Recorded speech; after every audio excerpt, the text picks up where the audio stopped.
This meal goes out to my buddy Greg Graceffel from Seattle, a Notre Dame alum. This weekend, Notre Dame's going for their 10th win. 5th year in a row of 10 wins or more. Special request, fillets with a red wine cream sauce. Served over my family's favorite mashed potato recipe. Cut up and boil 5 potatoes. Drain the water, add a stick of butter. Salt and pepper. 8-ounce cream cheese. And bake some garlic. I'm gonna add 1 of these. And don't forget the sour cream. Add some milk. Mash it up, just to get them a little extra creamy. Wow. For the holidays, I put this into a casserole dish, bake it at 350 for 30 minutes. I reverse seared the fillets till they hit an internal temperature of 120. Start with a little bacon up. Time to baste. Butter, garlic, rosemary, thyme. Nino's prime steak, you outdid yourself again, buddy. We're gonna remove the steaks and we're gonna remove all the herbs. Add a couple shallots, some more chopped garlic. Add about a half cup of red wine.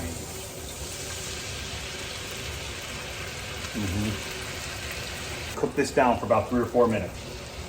Add about a cup of beef broth. Now we're gonna add the mushrooms. Many as you'd like. A cup of heavy cream. And add the fillets and all this juice right back in and let them all combine. Even made you a blue cheese salad, buddy. Oh, are you kidding me? Go Irish.